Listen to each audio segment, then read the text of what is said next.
Hello dear student, आज एक और इम्पोर्टेंट सेशन में आप सभी का स्वागत है। तो स्टूडेंट, आज के सेशन में हम लोग बात करेंगे साइंस का चैप्टर नंबर 2। इसके पहले ऑलरेडी हम लोगों ने चैप्टर नंबर 1 को कवर किया है। अब हम बात करेंगे चैप्टर नंबर 2, जिसका नाम है भोजन के घटक। चलिए वीडियो को शुरू करते हैं और देख लेते हैं कि भोजन में कौन कौन से घटक पाए जाते हैं। सबसे पहले इसमें दिया गया है कि हमारे शरीर के लिए कुछ आवश्यक घटक होते हैं। इन घटकों को हम पोषक कहते हैं। तो जो भी हमारे शरीर के लिए इंपॉर्टेंट चीजें होती हैं उनको हम लोग क्या कहते हैं? पोषक कहते हैं। हमारे भोजन में मुख्य पोषक तत्व कौन कौन से होते हैं? तो आपका पहला हो गया कार्बोहाइड्रेट, दूसरा है प्रोटीन, तीसरा है वसा, चौथा विटामिन और पांचवा खनिज लवण है। तो ये तो मुख्य पोषक तत्व हो गया।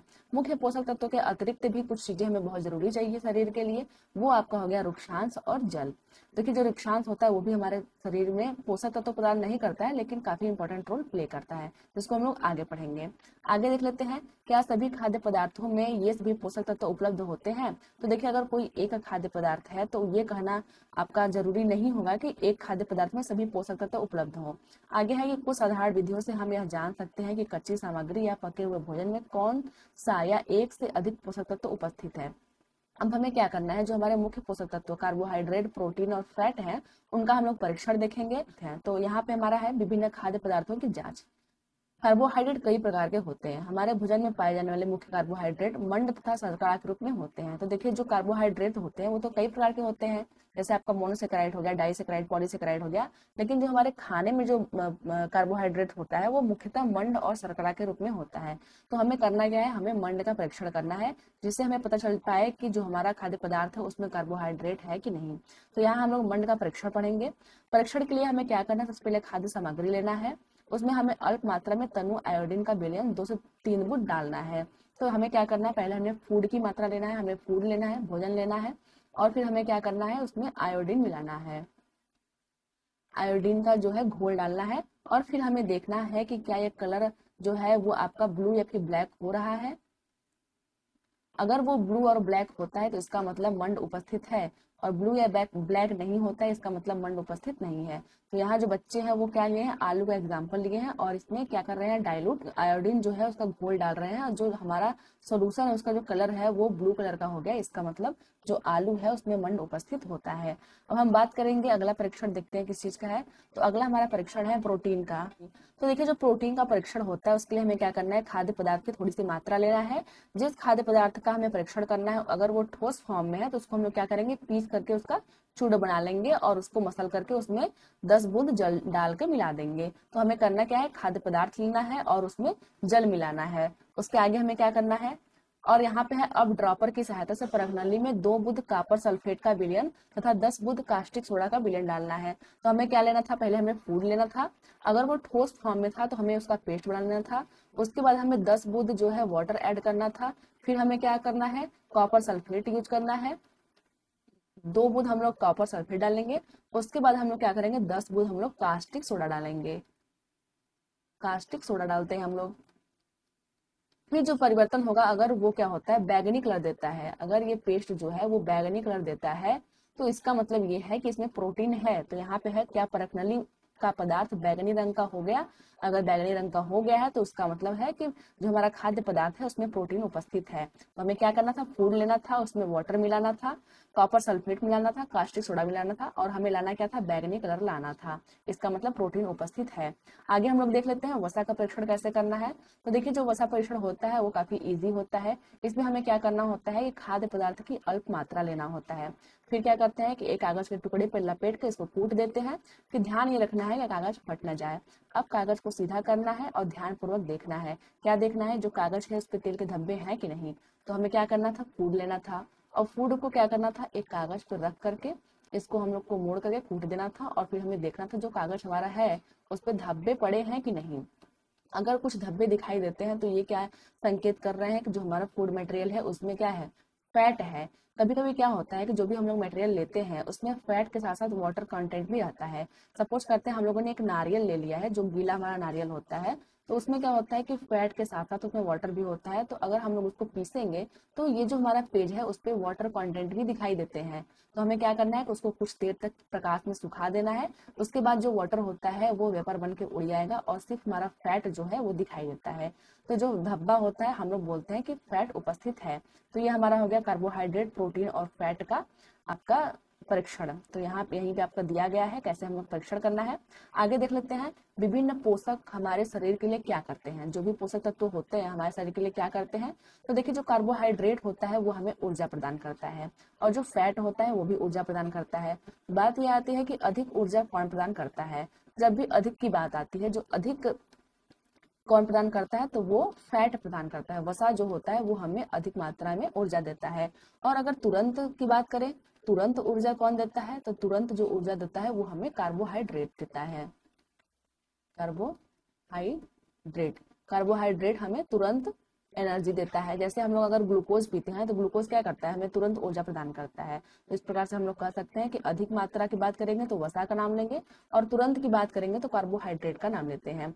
तो जो कार्बोहाइड्रेट होता है वो हम लोग क्या बोलते हैं, वसा और कार्बोहाइड्रेट को हम लोग बोलते हैं ऊर्जा देने वाला भोजन, ऐसा भोजन जो हमें ऊर्जा प्रदान करता है। आगे देखते हैं प्रोटीन की आवश्यकता शरीर की वृद्धि तथा स्वस्थ रहने के लिए होती है। जो प्रोटीन होता है हमारे शरीर की वृद्धि के लिए रिस्पॉन्सिबल है और बहुत सारी बीमारियों से हमें रक्षा भी करता है। प्रोटीन युक्त भोजन को प्रायः शरीर वर्धक भोजन कहते हैं, क्योंकि देखिए ये बॉडी की वृद्धि में सहायक होता है, इसलिए हम लोग क्या कहते हैं, शरीर वर्धक भोजन इसको कहते हैं। जो विटामिन होते हैं वो हमारे शरीर को जो होता है रोगों से बचाते हैं। विटामिन आंख, अस्थियों, दांत और मसूड़ों को स्वस्थ रखने में सहायता करते हैं। मतलब अगर ऐसे बात करें तो जो विटामिन होता है वो हमें रोगों से बचाता है। ये हो गया। आगे दिया गया है कि विटामिन कई प्रकार के होते हैं, उन्हें अलग अलग नामों से जानते हैं। जैसे हम लोग जानते हैं विटामिन ए होता है, बी, सी, डी, ई और के होता है। विटामिन बी को जो होता है हम लोग बी कॉम्प्लेक्स बोलते हैं। अब विटामिन जो बी होता है उसको बी कॉम्प्लेक्स क्यों बोलते हैं, देखिए जो विटामिन बी होता है उसके कई फॉर्म होते हैं। हम लोग B1 भी बोलते हैं, B2 भी बोलते हैं, B3, B5, B6, B7, B9 भी होता है और B12 भी होता है। तो इतने सारे बी के फॉर्म होते हैं, इनका नाम भी अलग अलग है, इनका काम भी अलग अलग है, और इनकी कमी से अलग अलग रोग भी होते हैं, इसलिए हम लोग बी समूह को बी कॉम्प्लेक्स बोल देते हैं। आगे देख लेते हैं विटामिन ए जो होती है वो हमारी आंखों और त्वचा को स्वस्थ रखता है। तो इसका वर्क ये हो गया। विटामिन सी जो होता है वो रोगों से लड़ने में हमारी मदद करता है, और जो विटामिन डी होता है वो अस्थियों और दांतों के लिए कैल्शियम का उपयोग करने में हमारे शरीर को सहायता करता है।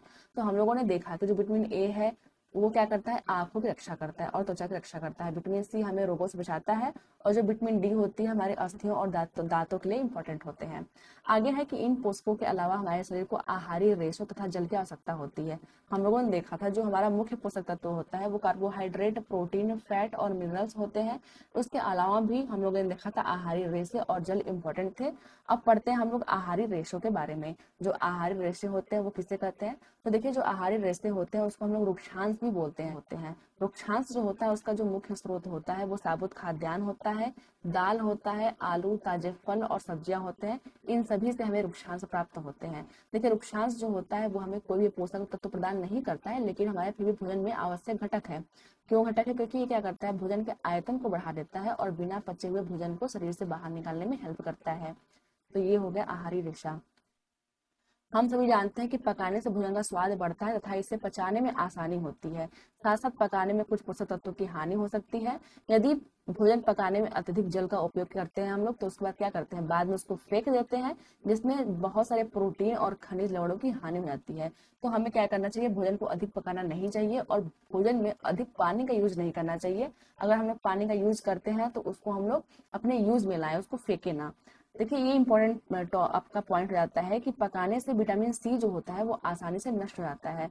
तो आपसे पूछता है ऐसा कौन सा विटामिन है जो हीट सेंसिटिव है, मतलब जल्दी से हीट उसको लगने पे जल्दी से वो नष्ट हो जाता है। तो विटामिन सी जो होता है वो पकाने से वो नष्ट हो जाता है। आगे देख लेते हैं। यहाँ पे दिया गया है एक सारणी और दिया गया है जो विटामिन होते हैं उनके अभाव से कौन सा रोग होता है और उनके कौन से लक्षण हैं। तो जो विटामिन ए होता है उसकी जो कमी होती है उसे क्षीणता, दृष्टिहीनता होती है, जिसको हम लोग रतौंधी बोलते हैं। रतौंधी में क्या होता है, दृष्टि कमजोर हो जाती है, अंधेरे रात में कम दिखाई देता है और कभी कभी दिखाई देना पूरी तरह से बंद हो जाता है।